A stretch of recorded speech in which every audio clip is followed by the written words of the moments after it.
अस्सलाम वालेकुम नाज़रीन। ड्रामा सीरियल इश्क तुमसे हुआ बहुत ही ज़्यादा ज़बरदस्त होने वाला है, क्योंकि अगली आने वाली किस्तों में गुल के पास आता है नफीस और उससे माफ़िया मांगता है। लेकिन अब तक तो बहुत ही देर हो चुकी होती है, लेकिन क्योंकि नफीस ने जो हरकत कर दी है उसको सज़ा मिलकर ही रहेगी। पहले भी नफीस इसको बहुत ज़्यादा तंग करता था, डराता था, धमकाता था, लेकिन अब पुलिस आकर नफीस को ले जाती है, क्योंकि गुल ने कहा होता है कि वो नफीस ही था जिसने हमारा एक्सीडेंट किया था।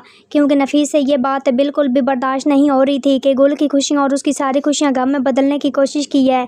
इतने में पुलिस आती है, नफीस को ले जाती है। गुल बैठ जाती है अमर की माँ के पास, कहती है कि मैं आपसे एक बात करना चाहती हूँ। आप कब तक अपना दिल ख़राब रखेंगी मेरी वजह से? आप अब मुझे माफ़ भी कर दें। अब हमारी शादी को बहुत अरसा गुजर चुका है, आपको मुझ पर ज़रा भी तरस नहीं आता कि मैं इनके हालातों से गुजर रही हूँ। पहले मुझे जो शौहर मिला जो इतना घटिया निकला, जो मुझे तलाक देकर मुझे घर से निकाल दिया। माना कि आप अमर की कहीं और शादी करवाना चाहती थी, माना कि मैं बहुत मनहूस निकली हूँ, मेरी तो किस्मत ही ख़राब है। मैं चाहती हूँ कि आप मुझे माफ़ कर दें, क्योंकि मैं इस घर में ज़्यादा देर नहीं रुकने वाली। इतने में वहाँ अमर की माँ कहती है कि देखो गुल, मैं तुम्हें कभी माफ़ नहीं करूँगी, क्योंकि मैं जिससे शादी करवाना चाहती थी, शादी वाले दिन ही तुमने धोखा दिया। शादी वाले दिन ही तुम अमर से शादी करके यहाँ आ गई थी। तुम्हें क्या लगता था कि तुम्हारी किस्मत बहुत अच्छी निकलेगी, लेकिन तुम्हारी किस्मत बिल्कुल भी अच्छी नहीं है। तुम्हारी किस्मत जितनी गंदी है मैं तुम्हें बता भी नहीं सकती।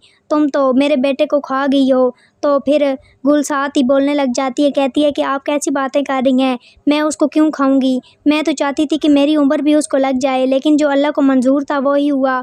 इतने में वो कहता है अब लड़ना बंद कर दें, क्या हो गया, आप लोग क्यों लड़ने जा रही हैं? अम्मी, अगर गुल माफ़ी मांग ही रही है तो आप माफ़ कर दें। खैर, गुल कहती है कि मुझे अपने बेटे से कुछ बातें करनी है। गुल बेचारी जब तनहा बैठी होती है और अपने बेटे से बात करती है, कहती है कि देखो, मैंने तुम्हें बहुत मुश्किलों से पाला, बहुत मुश्किलों से तुम्हें इस दुनिया में लेकर आई थी, और मुझे तो लगता है कि कहीं तुम्हारा गला मैं घोट दूँ, क्योंकि तुम्हारी माँ इतनी बदकिस्मत है। मैं नहीं चाहती कि तुम्हारी किस्मत भी कुछ ऐसी हो जाए। इतने में गुल अपने बेटे से बात करती है, कहती है कि मैंने अपनी माँ खा ली, मेरा सारा घर उजड़ गया। पहले नफीस से शादी की, उसने तलाक दे दी और मेरा घर बर्बाद हो गया। इसके बाद मेरी माँ इस दुनिया से चली गई, मेरे इस दुनिया में कोई भी नहीं रहा, और मैं इतनी मनहूस हूँ। मैं जिसके घर आती हूँ उसको बर्बाद कर देती हूँ। मैं नहीं चाहती कि मेरा साया तुम पर पड़े।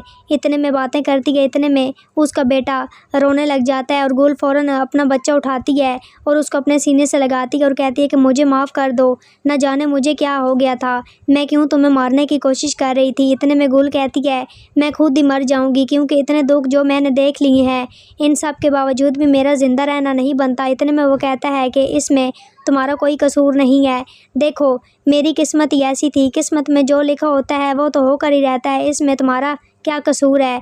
गुल कहती है कि नहीं अमर, तुम्हारा कोई कसूर नहीं है, बल्कि मैं ही बदकिस्मत हूँ, क्योंकि जो मेरे साथ आता है वही मुश्किलात में आता है। इतने में अमर उसको हंस कर देखता है, कहता है कि नहीं गुल, मैं तुमसे आज भी इतनी ही मोहब्बत करता हूँ जितनी आज से पहले भी करता था, जितनी शादी से पहले भी करता था, और जितनी शादी के बाद करता था। इतने में गुल कहती है कि अम्मी आप भी आ गई, आप दोनों एक साथ क्यों आ गए हैं? फिर इसकी अम्मी कहती है कि गुल, हम तो तुम्हें लेने के लिए आए हैं। इतने में गुल हैरान हो जाती है कि वाकई आप मुझे ले जाने के लिए आई हैं। फिर नफीस पीछे से आ जाता है, क्योंकि नफीस को थोड़ी देर के लिए छुट्टी मिली होती है, उसको इसलिए जेल से निकाल दिया जाता है कि सबसे माफ़िया मांग ले। नफीस आता है और देखता है कि गुल तो बेचारी बेहाल हो गई है और एकदम गिर जाती है। जब वो गिरती है तो नफीस उसको उठाता है। सबको ये लगता है कि नफीस ने गुल को मार दिया है और नफीस को फांसी की सज़ा हो जाती है, लेकिन नफीस ने उसको मारा नहीं होता, भला कि गुल की मौत आई होती है और गुल बेचारी मर जाती है अपने दुख सह के। तो नाजरीन, आज की वीडियो अच्छी लगी हो तो वीडियो को लाइक और चैनल को सब्सक्राइब करना मत भूलिएगा, और वो अपनी कीमती राय के ज़रूर कमेंट बॉक्स में ज़रूर कीजिए। और मुझे दी इजाज़त, अपना बहुत सारा ख्याल रखिएगा। फिर मिलेंगे एक नए टॉपिक के साथ। Thanks for watching my video and picture. दुआ में याद रखिएगा, अपना बहुत सारा ख्याल रखिएगा। अल्लाह निगहबान।